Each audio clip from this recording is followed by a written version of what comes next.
Well, hello everybody, and welcome back to Julie's Orchids. On the table before you, you see the supplies and a plant, so we're doing a repotting. I bought this little Zygopetalum at the 2024 Perth Orchid Fair, and I got it from a local grower, Orchid Up, and it is putting out roots, so it's time to put it into pumice.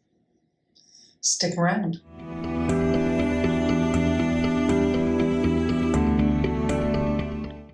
Okay, so I'm zooming right on in on this.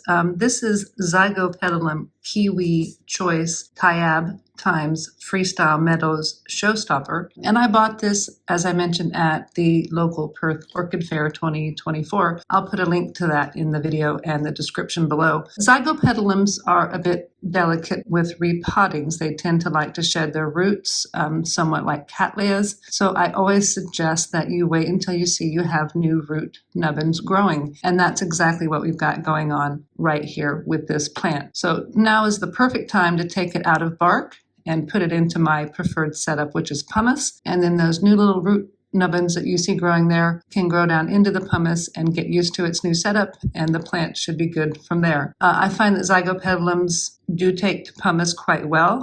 I'm growing them quite successfully in the pumice and the 2 holes in the bottom of the pot setup. And so I'm putting all of my plants basically into pumice, into either self-watering semi-hydro or just using pumice like you would bark in holy pots. The plants don't seem to mind it, and some of them really love it.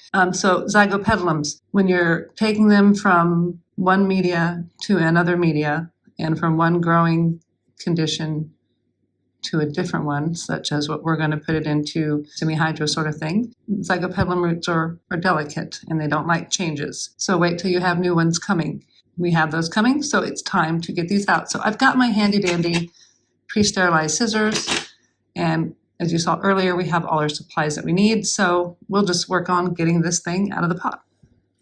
Okay, so we're just going to kind of give it a bit of a squeeze and sort of loosen some of that bark up from around the roots. Let's see what we got here. These, I usually get pretty good plants from Orchid Up. I can say they're usually pretty in good shape. These ones look pretty good too. Now, I do anticipate that most of these existing roots down here are going to fail. So if there's anything dead on them, I'm just going to cut the whole thing as opposed to just the portion of the dead root on down. So we're just going to readjust things and kind of have a look here and clean some of this stuff up.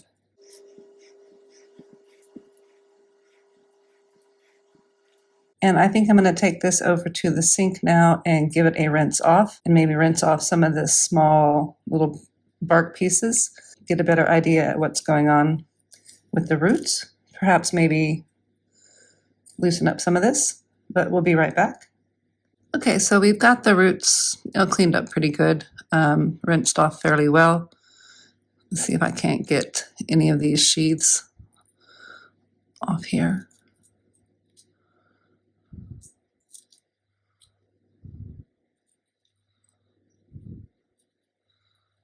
I want to be careful with this one.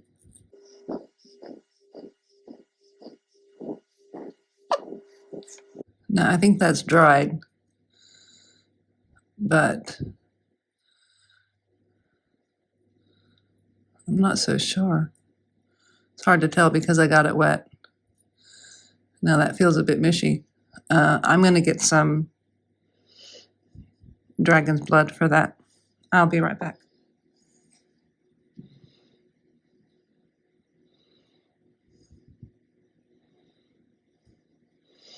All right, now I'm just going to let that sit there and dry for a minute. While it's sitting there drying, I can work down here on the roots.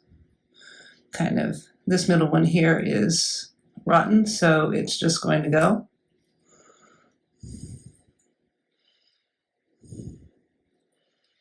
Like I said, I'm pretty sure that when I put it into pumice, that all of these roots are going to go. So this one here is good up there, but from down here where it branches off, it's a bit mushy. I'm going to go ahead and cut it there because I do want some good roots. That's got a bit of a dead spot there. This one here is completely dead.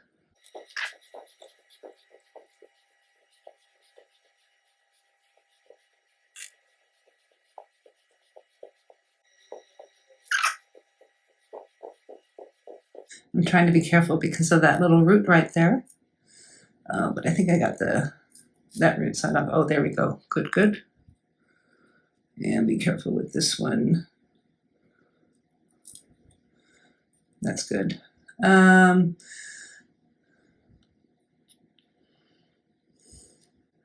Yeah, I'm leaving that.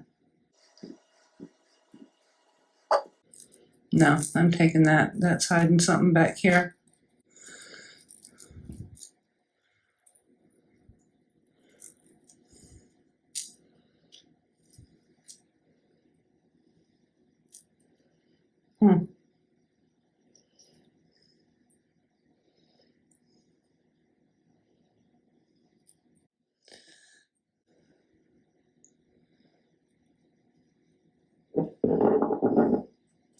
I can't say I'm very happy about that at all. This could be because of me, it could be because of the grower.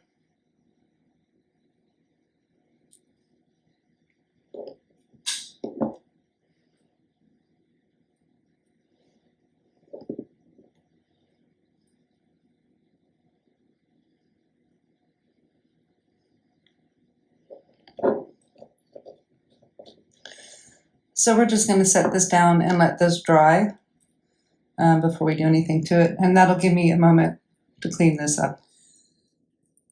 Okay, now I'm having second and third thoughts on this. I don't like it.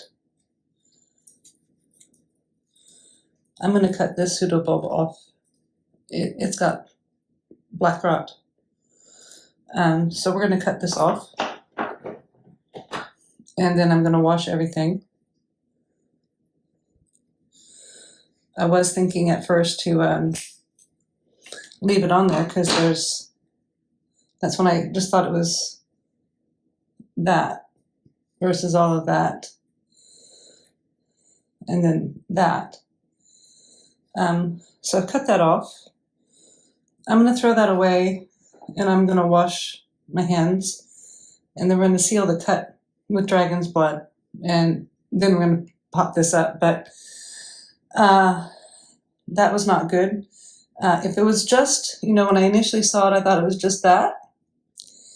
And I thought, that was there when I bought it. And I thought, okay, I thought it was under control.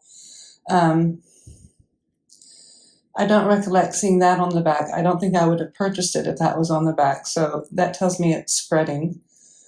Now I've had this isolated from everything else in the collection, which is good. So yeah, I'm going to go wash up.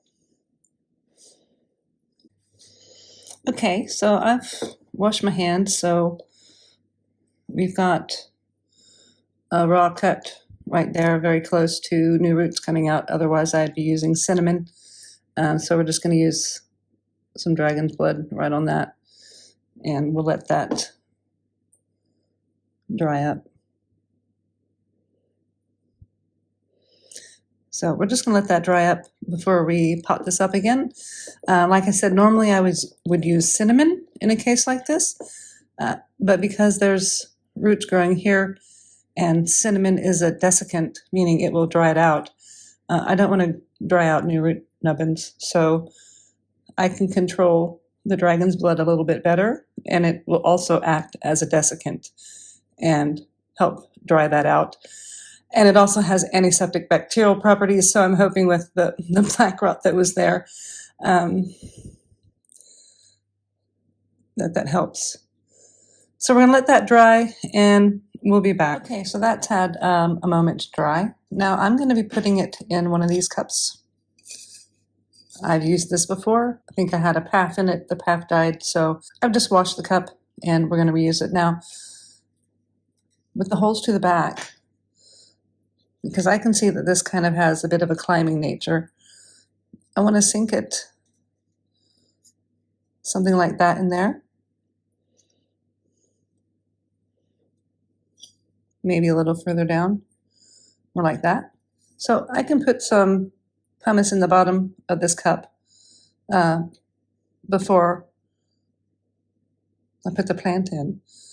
And we are going to do the water bath technique. So I would say that if I put a layer of pumice in the bottom of the cup too, just around the top here, that'll be just about the right height for where I want to start filling it. So let's just do that.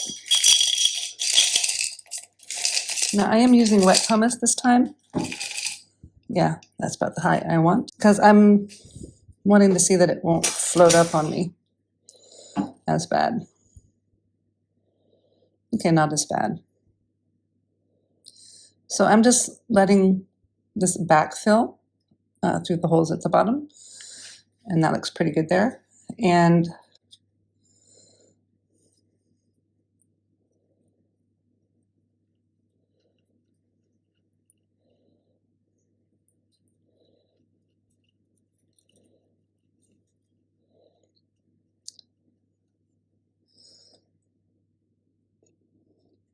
I want it about like that.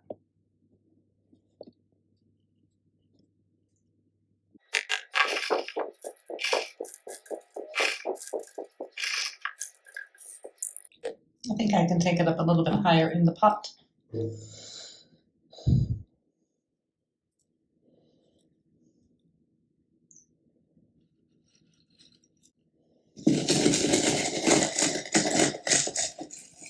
And this is kind of where I wish I had a bigger, deeper bowl.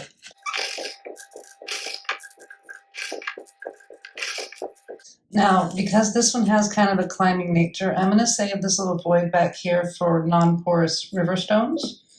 And I think I'm actually just going to go ahead and add those now. And I do this in this setup so that the pseudobulbs that are going to eventually be sort of sunk deeper into the media back here will hopefully dry off a little bit quicker. Like I said, I'm just doing it along the rhizome back here.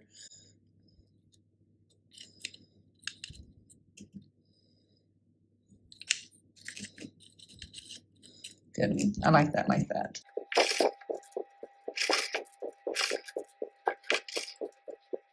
Okay, now I've got that like that. Let me zoom in there. So I've got that like that, and that's where I'm going to put the height of the media. The rest of what's going to go in there is going to be some non-porous river stones.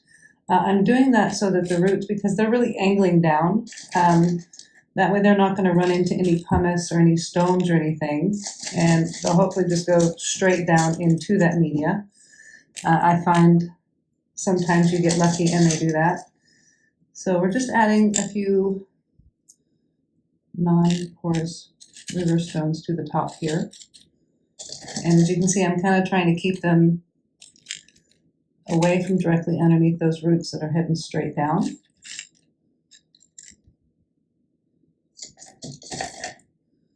And just one more right there. Now, I think that's good.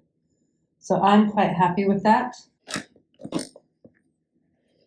We'll let this dry out.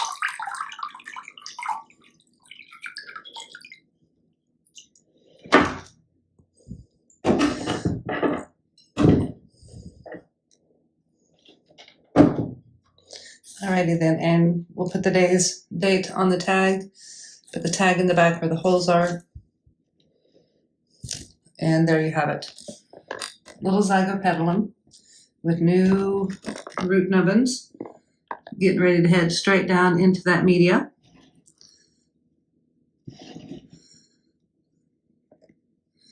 It should be happy in its new pot. I thank you guys so very much for watching. If you liked the video, please give me a thumbs up. A subscribe would be great. How do I know when to water it? Well, I can see that there's a root right there. When that root is white, I'll water it. Zygopetalums do like this setup. They like to stay moist-ish, not damp. So these ones don't necessarily need watering every watering cycle. Like I said, I really rely on looking at the roots.